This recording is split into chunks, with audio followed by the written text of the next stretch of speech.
नमस्कार, सहारा समाचार उत्तर प्रदेश में आप सभी दर्शकों का हार्दिक स्वागत है। जैसा कि हमारा चैनल अलग अलग विषयों पे, अलग अलग सब्जेक्ट पे हम लोग कार्य कर रहे हैं, इसी में हम लोग ऐसी फाउंडेशन का ढूंढ रहे हैं, ऐसी फाउंडेशन जो रियल में ज़मीनी रूप पर काम करती हैं। तो आज हम आए हैं सेवादान फाउंडेशन, जो लगभग 4 वर्षों से उत्तर प्रदेश में एक अपना अच्छा मुकाम के साथ कार्य कर रही है। ऐसी फाउंडेशन जो प्रकृति के ऊपर कार्य करती है, प्रकृति का संरक्षण करने का कार्य करती है। ज़्यादातर फाउंडेशन इंसानों के लिए कार्य करती है, मगर ये एक ऐसी फाउंडेशन है जो कार्य करती है प्राकृतिक लोगों के ऊपर, प्रकृति से जुड़ी हुई जो चीज़ें हैं, जीव जंतु और प्रकृति से। तो जो सेवादान फाउंडेशन है उसमें आशुतोष जी हैं, हम उनसे आशुतोष जी से जानेंगे उनकी फाउंडेशन किस तरह से कार्य कर रही है और उस फाउंडेशन ने आज तक अभी तक क्या क्या कार्य किए हैं जो हमारे और हमारी जनता के लिए बहुत ही प्रेरणाप्रद रहेगा। आशुतोष जी नमस्कार। आपका जी।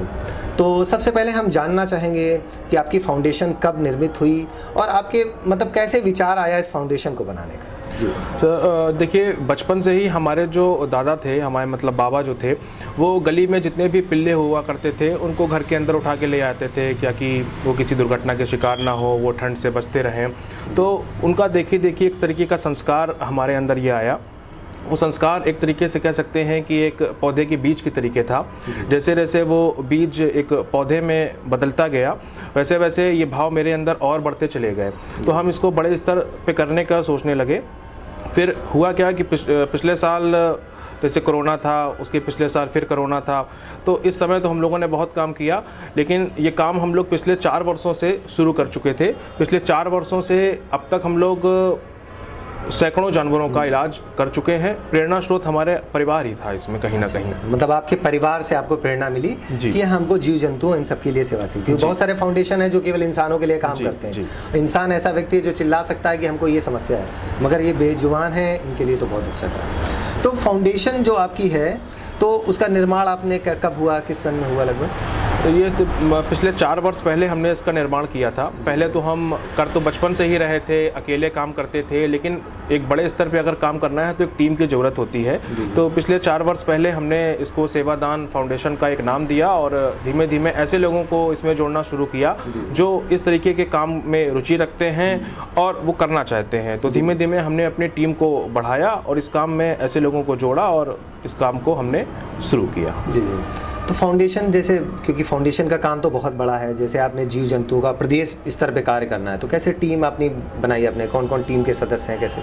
देखिए, हमारी एक तो बोर्ड टीम होती है जो मेन रजिस्टर्ड होते हैं बनाते समय। बाकी जो वॉलंटियर हैं जो ज़मीन से जुड़ के काम करना पसंद करते हैं, जैसे उसमें हमारे साथ लड़कियाँ भी हैं जो इस काम को करना पसंद करती हैं। जैसे एक जानवी जी हैं और एक सोनी जी हैं और दीपक राणा भैया हैं, प्रखर तिवारी जी हैं, मृदुल जी हैं, आशुतोष शुक्ला हैं। ऐसे बहुत से लोग हैं जो ज़मीनी स्तर पे जुड़ के काम करना पसंद कर रहे हैं और उनके द्वारा हमको ये बहुत बड़ी हेल्प मिल जाती है कि पहले जहां हम अकेले इस काम को करते थे, आज हमारा काम थोड़ा सा इन लोगों में बढ़ गया है। कभी हम कहीं बिजी हैं तो इन लोगों को हम सूचना दे देते हैं, तो अगर ये लोग फ्री होते हैं तो जाकर उस चीज़ को ये रेस्क्यू करते हैं, किसी का जीवन बचा लेते हैं। तो जैसे फाउंडेशन कार्य कर रही है, तो कैसे कैसे कुछ पुरस्कार वगैरह या कुछ सम्मान इस तरह के आपको? जी, शुरुआत में तो मान लीजिए हर चीज़ की एक इनिशिएटिव होता है, काफ़ी समस्याएं आती हैं, लेकिन इधर लॉकडाउन के टाइम हम लोगों ने जितने भी बेसहारा पशु पंछी थे इन सब के लिए दाना पानी, भूसा, ब्रेड और डॉग फूड, इन सब की व्यवस्थाएं करी। सुबह शाम हम लोगों ने कई महीनों तक, 8-8, 9-9 महीनों तक लगातार सुबह शाम इनको भोजन उपलब्ध कराया। और उस समय इस काम को देखते हुए हम लोगों को कई लोगों ने प्रशस्ति पत्र और सम्मान देकर सम्मानित किया और लगभग 10 से 12 लोगों ने प्रशस्ति पत्र दिए और मानवाधिकार भी हम लोगों को इन सब कार्यों के लिए सम्मानित कर चुका है। तो देखिए, बहुत अच्छा सेवा का कार्य आप कर रहे हैं, मगर जैसे जनता हमारी देख रही है, किसी को आवश्यकता है या किसी के यहाँ कोई पशु पक्षी इस तरह का है, इंजर्ड हो गया, घायल है, तो कैसे आपसे सूचना देंगे? कोई हेल्पलाइन नंबर वगैरह है? जी, हेल्पलाइन नंबर हमारा मोबाइल नंबर है जिसका नंबर 7388333302 है। लेकिन अगर किसी को नंबर नहीं पता है, वो नेट पे सीधे सर्च करता है कि एनिमल NGO इन कानपुर, तो उसको नियर अबाउट हमारा गूगल में सर्च होकर मिल जाएगा कि सेवादान फाउंडेशन के नाम से संस्था है। उसमें वो हमको मैसेज कर सकता है। हमारा फेसबुक पेज, इंस्टाग्राम पेज और वेबसाइट सभी सेवादान फाउंडेशन के नाम से उनको मिल जाएगी। जी। तो ऐसे कुछ कार्य हमारी जनता के साथ आप शेयर करिए जो आपकी फाउंडेशन ने कार्य किए हो, जो आपके लिए यादगार रहे, मतलब कोई रेस्क्यू या इस तरह का क्या क्या रेस्क्यू किए हैं आपने? देखिए हम लोग रेस्क्यू में अगर देखा जाए तो बिल्कुल छोटे जैसे डॉग हैं, मोस्टली रोड में डॉग मिलते हैं, और गाय के बच्चे काफ हो गए और गाय हो गई, घोड़े हो गए, मोस्टली यही देखने को मिलता है। कभी कभी बंदर हो गए, और रेप्टाइल्स में जैसे स्नेक रेस्क्यू हो गए, मॉनिटर लिजार्ड रेस्क्यू हो गए। तो हमारे पास किसी भी जानवर की अगर रेस्क्यू की इंफॉर्मेशन आती है कि वो इंजर्ड है या उसका रेस्क्यू करना है, तो हमारी टीम इन सबको बचाती है। अब तक 1000 के आसपास हम लोग पिछले 4 वर्षों में जीव जंतुओं को बचा चुके हैं। स्नेक की बात करी जाए तो स्नेक में भी हम लोग 50+ स्नेक को रेस्क्यू कर चुके हैं और फॉरेस्ट्री एरिया में रिलीज़ कर चुके हैं। बहुत अच्छा, मतलब अच्छा, उनको पकड़ के उनका इलाज करने के बाद उनको जंगलों में छोड़ देते हैं। तो बहुत अच्छा कार्य कर रही है फाउंडेशन। आशुतोष जी ने जैसे बताया कि फाउंडेशन केवल जीव जंतुओं को पकड़ के उनका इलाज करके जहां उनका उचित स्थान है वहां उसको रेस्क्यू करके छोड़ देती है। तो अच्छा, आप ये बताइए कि सरकार से आपको कोई मतलब आपकी इच्छा की मतलब सरकार को इसमें क्या पहल करनी चाहिए आपके विचार से? देखिए जैसे हम लोग मनुष्य योनि में हैं, बात करी जाए अगर इसके नीचे पशु योनि की, हम इसके नीचे नहीं जाते हैं। इसके नीचे जैसे पंछी योनि है, कीड़ों की योनि है और वृक्षों की योनि है। अगर पशु योनि में ही जाए तो सर्वश्रेष्ठ गाय को माना जाता है, गौ को माना जाता है। गौ में 33 कोटि देवी देवता हैं जो, और हमारी सरकार भी इसके लिए काफ़ी इंटरेस्ट दिखाती है। बस हम इतना ये चाहेंगे जितनी भी ये गौशालाएं हैं ये अच्छी हैं, ठीक है, लेकिन इसके अंदर की जो व्यवस्थाएं हैं इस पर एक मॉनिटरिंग सिस्टम होना चाहिए, जिसके थ्रू वहाँ पर बैठे लोग जो ऑफिस में हैं, जो ये चाहते हैं कि ये बेटर हो, गायों का जीवन बचे, तो एक मॉनिटरिंग सिस्टम के थ्रू वो उस पर एक नज़र रख सकें कि इन गाय के ऊपर कहीं किसी तरीके का अत्याचार या उनके ऊपर कुछ ऐसा हो कि उनको भूख से वो मर रही हैं या इलाज न मिल पाने के कारण मर रही हैं। ऐसी सुविधाएँ उस गौशालाएँ के अंदर होनी चाहिए, क्योंकि गौशालाओं की स्थिति बहुत नाजुक है। हर समय आपने भी देखा होगा तरह तरह की वीडियो वायरल होते हैं, कभी गाय को मारा जाता है, कभी वो भूख से कीचड़ में पड़ी होती है।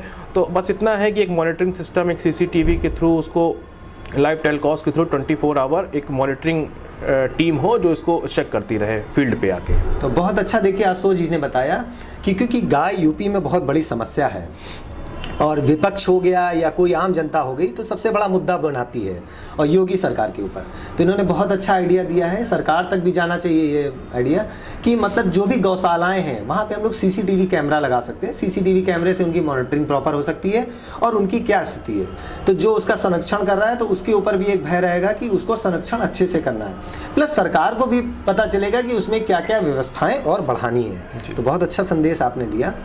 आखिरी प्रश्न मेरा ये रहेगा कि मतलब आपके फाउंडेशन से जुड़ने के लिए लोग कैसे जुड़ सकते हैं और इसको आप कैसे आगे करना चाहते हैं और आपके क्या विचार? देखिए, हम अगर जानवर के रेस्क्यू करते हैं तो हम भाई पूरा कानपुर अकेले नहीं देख सकते हैं, हमें एक टीम की ज़रूरत है, क्योंकि जितने ज़्यादा हमारे पास टीम होगी, हमारे पास वॉलंटियर होंगे, हम उतने बड़े दायरे पे उतना बड़े स्तर का काम कर सकते हैं।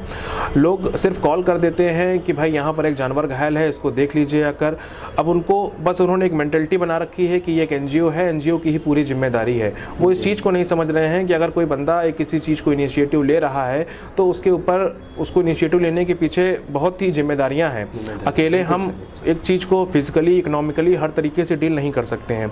कॉल करने वाले बस यही चाहते हैं कि यहाँ पर आके उसको तुरंत इलाज मिल जाए। हम ये चाहते हैं कि ज़्यादा से ज़्यादा लोग इसमें जुड़ें, क्योंकि हम ये चाहते हैं कि जानवर को तुरंत समय पे इलाज मिले, क्योंकि समय पे इलाज मिल जाएगा तो वो बचेगा। तो समय पे इलाज तभी मुमकिन है जब हमारे पास एक टीम हो, एक बड़े स्तर की टीम हो। तो लोग हमारे साथ अगर जुड़ना चाहते हैं तो सेवादान फाउंडेशन गूगल पे डाल करके उसमें वॉलंटियर का ऑप्शन आता है हमारी वेबसाइट पे। वेबसाइट हमारी sevadan.in के नाम से है। उसमें वॉलंटियर पे जाकर वो वॉलंटियर का फॉर्म फिल कर सकता है और एक मेंबरशिप लेके हमारे साथ वो इस काम को फील्ड पे आके कर सकता है। अगर वो फील्ड पे नहीं जुड़ के काम करना चाहता है, किसी दूसरी तरीके से हमारी फाइनेंशियल हेल्प करना चाहता है, क्योंकि हमें दवाइयों की और ट्रांसपोर्ट की कई चीज़ों की रिक्वायरमेंट होती है, तो वो उस तरीके से भी हमारी हेल्प कर सकते हैं। तो आशुतोष त्रिपाठी जी सेवादान फाउंडेशन से उन्होंने बहुत अच्छा जनता को संदेश दिया और इस इंटरव्यू के माध्यम से उन्होंने बताया कि जानवरों की बेजान जो बेजुआ हैं, जो बोल नहीं सकते, उनकी कैसे सेवा करनी है। मगर सेवा में सभी को जुड़ना आवश्यक है, सरकार का भी सहयोग होना चाहिए और लोगों का भी सहयोग। केवल आपने किसी की जानकारी दे दी कि ये जानवर बीमार है या इसकी तबीयत खराब है या इसको चोट लग गई है, उसमें लोगों को मिलजुल कर सेवा करनी चाहिए।